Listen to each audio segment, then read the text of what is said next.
So we've got our V12 H.E XJS-C, so C for convertible. This was a genuine XJS convertible at the time.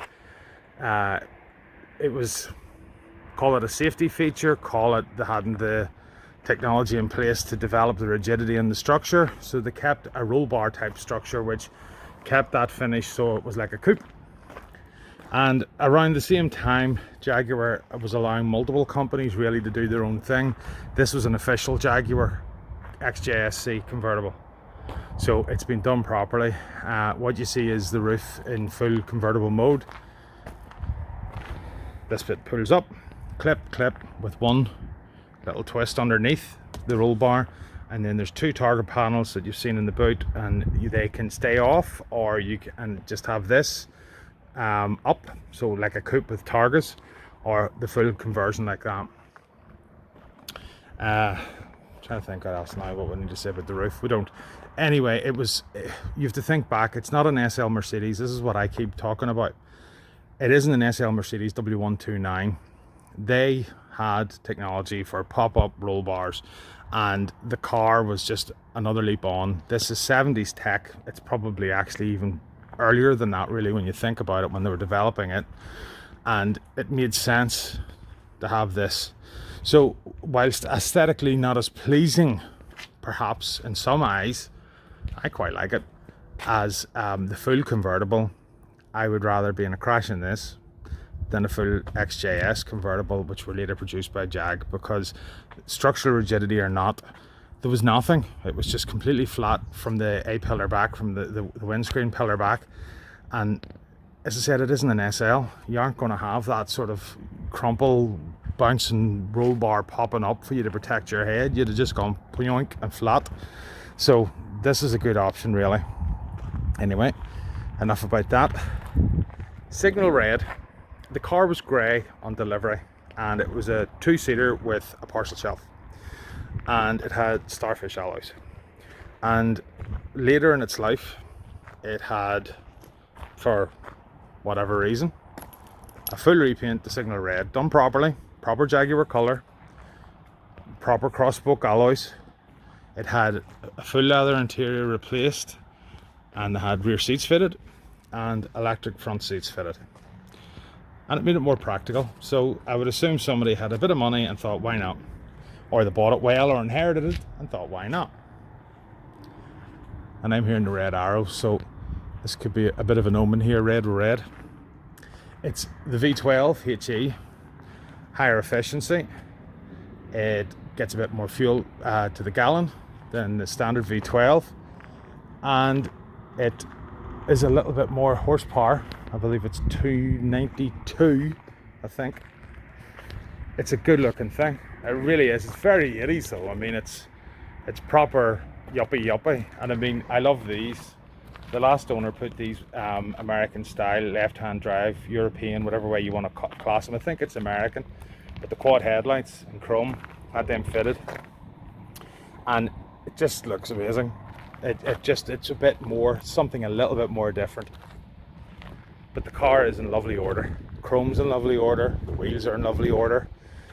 Falcon tires all around. Good tread on them. Everything. When the previous owner had the car, I don't know, maybe a month, it went down to the Jaguar specialist in Lincoln, David, just up the road from us. And David actually fitted those headlights. And there was a bill for over £2,000 for this, that and the other thing. Setting it up, and there was lots of bits and pieces done to it just to make it right. And that was having just bought it. And since then, quite recently, the alternator was a little bit iffy, and instead of saying, yes, I'm just going to sell this car as it is and you'll take it with a fault, the current owner went and replaced the alternator. So this is the thing, you're getting a good car all around, and sold by somebody who cares about cars and cares about what he's got, and that it looks right. And you'll agree with me, I'm sure, that it looks right as I go around and around it for the 20th time probably. Okay, we've got the tractor back again. Really should be quicker with my chattiness. But we'll start at the front and see how we go. This is cobwebs.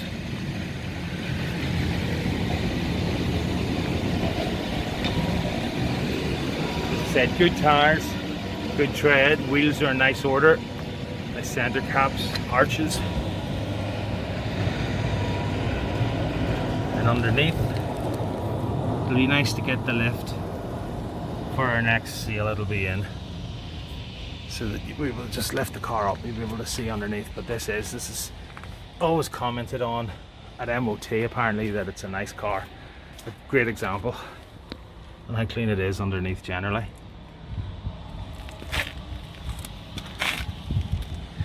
A little bit of a blade there, a little stone chip in the corner.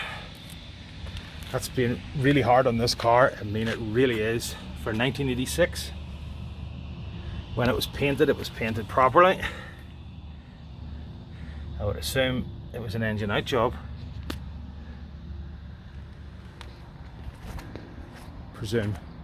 Assume. Assumption makes an ass out of you and me, isn't that what they say? But you can tell.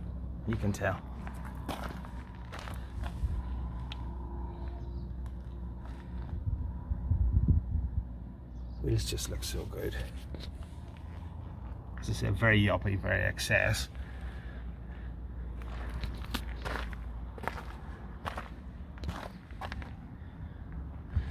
It passed its MOT recently and it passed with no advisories. A little bit of flicking the paint off here. I mean, as you would expect with the wheels and the tires flicking up stone chips. It wasn't just painted yesterday.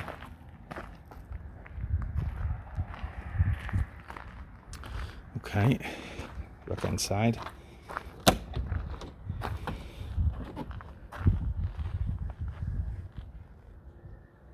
Yeah, it's in really nice order.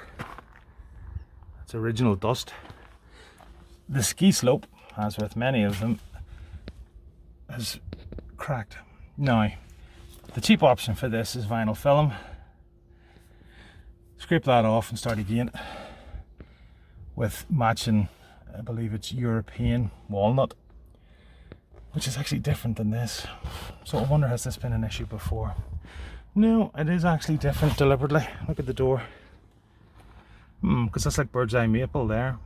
Strange. Anyway, it was maybe preference, and there's it in the back too. So you could do that European walnut vinyl film, about 30 quid, it would sort it out. It would certainly look more presentable than it is at the minute. I'm focusing on it because it's about the only negative thing in here, and it actually ruins it, which is a shame. It really is.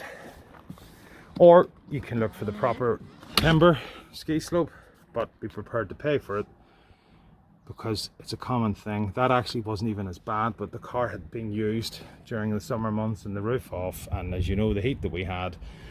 So what we ended up with is a worse job than we actually started off with. But such is the life of using cars that are classics, and that was unfortunate, but the owner was enjoying the car, so why not?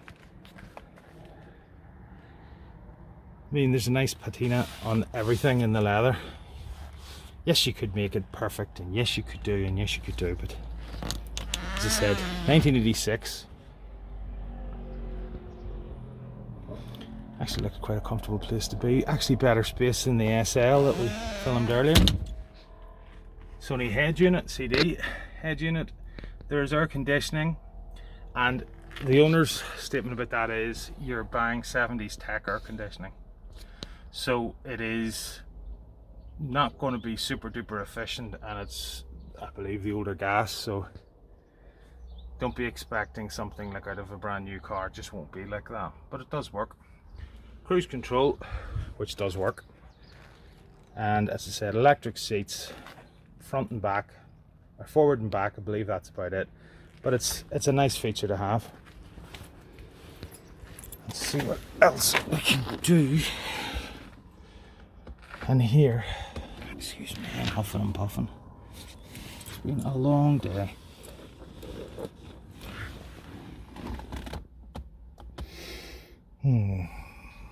So 94,336 miles.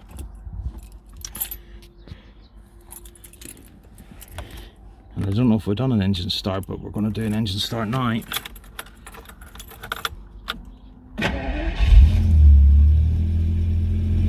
think we had it running, didn't we? Possibly, when we moved it. It's sort of starting with a slightly higher idle, it'll settle down. I mean, I'm not going to give it a chance to settle down, quite honestly, because I just wanted to do that to pop the engine, to let you see under the hood, or the bonnet. But I'm struggling to find the bonnet pulled. So, let's see. So, got the bonnet up. Not the cleanest underneath here. Could do with a nice detail. Doesn't really match the rest of the car, does it? Which is a little bit of a shame, but there you go. There's something to do over the winter. Take your time and make it mint under here, which could be quite easy.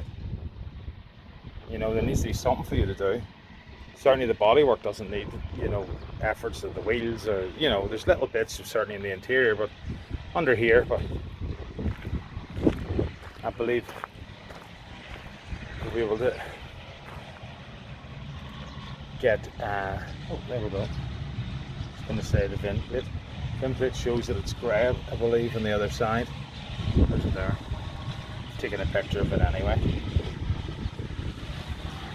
So we'll wait until the tractor passes, and then we'll start it again, and you can hear it from this point of view.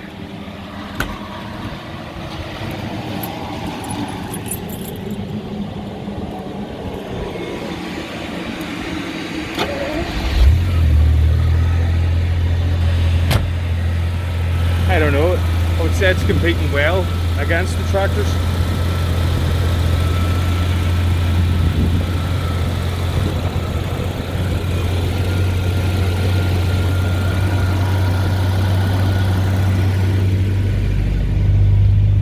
And as I said, it's like a bit of a high idle.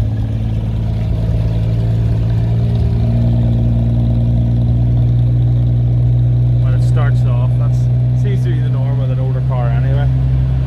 I think it's running a little bit rich, but there's room for adjustment there. Very cool.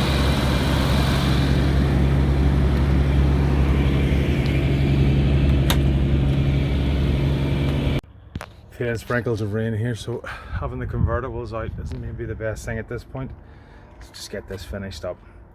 So in the boot, which is very tidy as you can see, and very original looking, in the whole car is, we have the Targa top bag with the two Targas, and they both fit. Normal wear and tear that you would expect from them. I mean, we have pictures and we'll put them up. I just wanted to get the car with the roof down at the minute. We have the spare wheel, which is a Starfish alloy, and a new tire, which is good. The battery, which has an isolator, which is a bonus. And it all sits quite neatly in the back. You hook it all up. He says, I've just taken it off this. You would think it would want to play ball. There we go. And you could fit a couple of small sets of golf clubs in there. You could fit a week's holiday clothes, or if you're very economical, 2 weeks holiday clothes for a couple. You know, it's a nice thing. Oh.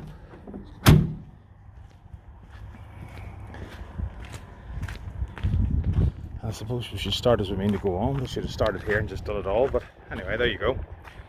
So, in conclusion, the car is a lovely example. It's in good condition throughout. You won't be disappointed if you bought this blind. I really don't believe so.